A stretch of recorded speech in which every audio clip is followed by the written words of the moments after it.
Good morning India. दोस्तों नमस्कार। दोस्तों हमारे चैनल की कहानियाँ आप तक रोज़ाना पहुँचती रहे, इसके लिए आप हमारे चैनल को सब्सक्राइब कर सकते हैं। इस वीडियो के पसंद आने पर आप इस वीडियो को लाइक कर सकते हैं। तो चलिए इस कहानी को शुरू करते हैं। और हाँ, आप इस कहानी को सुनते वक्त ईयरफोन या फिर हेडफोन का उपयोग कर सकते हैं। इससे ना इस कहानी की ऑडियो आपको पसंद आएगी जब आपके कानों तक पहुंचेगी। तो चलिए हम इस कहानी को शुरू करते हैं। तो दोस्तों ये कहानी काफी खास है एक लड़के की। वो कहता है कि इस लॉकडाउन 2020 की जिंदगी में कई सारे सपने बने और टूटे और कई सारी कहानियां भी बने। दोस्तों ये भी कुछ इसी लॉकडाउन की है, ये सुनते हैं। अगले मैं दिल्ली में था, तभी कुछ खबरें आई कि लॉकडाउन होने वाली थी। ये सुनते ही मैं और मेरे दोस्त बस पकड़े कर गांव आ गए। अगले दिन 22 जनवरी था, कर्फ्यू था, फिर लॉकडाउन शुरू हो गया। ये तो सभी को याद ही होगा। घर आने के बाद 3 महीने तक कुछ नहीं हुआ तो बेचैनी बढ़ गई। मैं काफी अकेला महसूस करने लगा था, पर ऊपर वाले के घर देर है और अंधेर नहीं। मैं काफ़ी तन्हा रहता था गांव में, क्योंकि शहर में रहकर मेरी आदत थी और शहर में बहुत सारे दोस्त थे। अब आप तो जानते हैं कि शहर, दिल्ली जैसे शहर में लोगों की सोच कितनी मॉडर्न होती है। वही मैं गांव में रहने वाला। पर कुछ अलग ही हुआ मेरी ज़िंदगी में, जो इस मेरे लॉकडाउन को भी खास बना दिया। कुछ दिन बाद मैं गाँव में घूम रहा था तो एक लड़की दिखी। उसे देखते ही मैं सोच पे पड़ गया, ये कौन है? अब तक क्यों नहीं दिखी थी? कहाँ थी? फिर ध्यान से देखा तो याद आया, ये तो मेरी पड़ोस में रहती है। उसे देखे काफी अरसा हो गया था तब, और अब में मानो जमीन आसमान का अंतर था। तब वो कैसी दिखती थी और अब कितनी सुंदर दिख रही है, पता नहीं। मैं बस उसे देखता ही रह गया। यूँ तो मैं दिल्ली में रहता, लेकिन सच में वो उसकी खूबसूरता था सिंपल में, साधारण में इतनी खास थी कि मैं उसे देखे बिना नहीं रह पाया। दिन बीतते गए, बस उसे देखता, लेकिन कभी बात करने की दिन ही नहीं मिला। फिर नवंबर में एक शादी में उससे कुछ बात हुई, पर ज़्यादा नहीं। वो पैसे से गरीब थी, पर मेरे वश में नहीं था कि मैं उससे बात कर सकूं। उसे देख देख कर मैं बस सोचता कि काश उसे बात कैसे करूं। पर मेरी पुकार भी सुन ली गई। ज़्यादा दिन इंतज़ार भी नहीं हुआ, दिसंबर शुरू हुआ। एक दिन शाम के चौराहे से वापस आते देखा कि रात रोते हुए घर जा रही है। मैंने उसे देखा तो बाइक रोकी और पूछा, क्यों रो रही हो? वो बोली, कुछ नहीं, ये बोलकर आगे चली गई।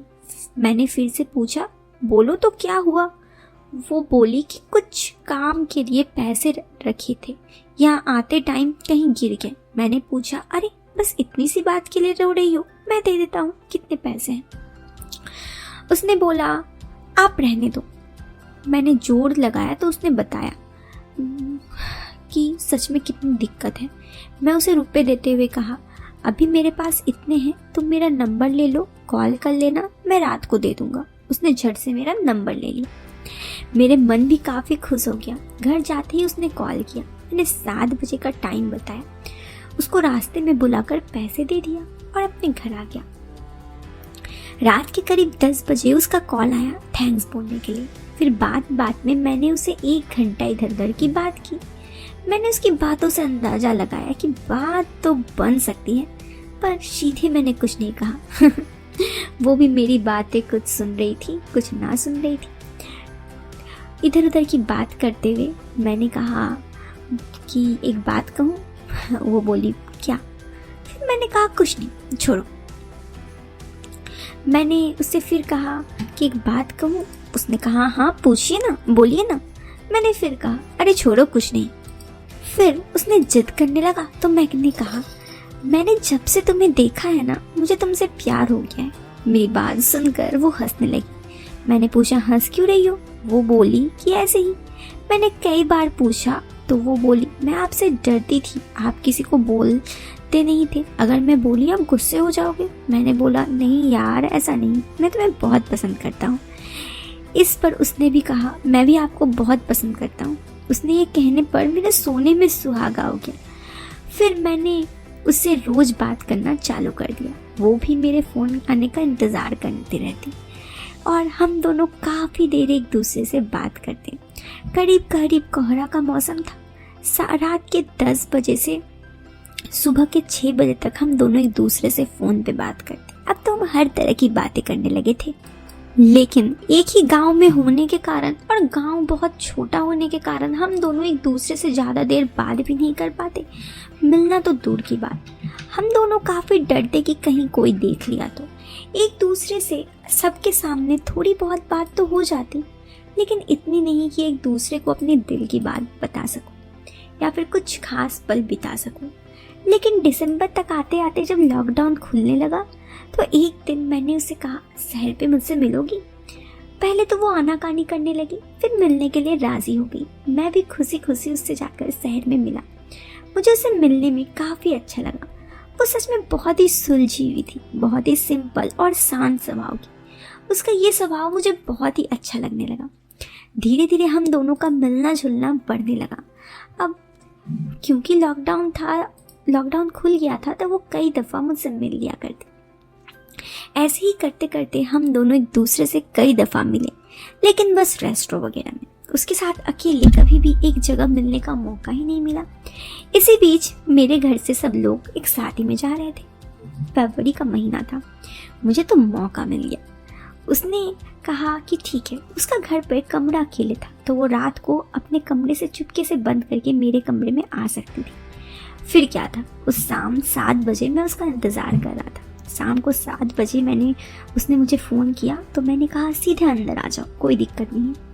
वो भी चुपके से मेरे घर में आ गई। ठंड के माहौल में, फरवरी की हल्की ठंड में हम दोनों एक दूसरे के साथ थे और ज़िंदगी में क्या चाहिए था।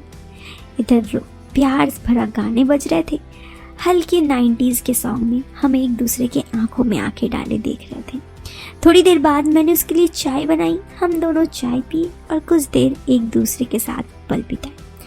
रात के 10 बजने से पहले वो अपने घर चली गई। उसके बाद जब तक मेरे घर पे कोई नहीं आया, हम लोग अपने घर पे इसी तरह मिलते रहे।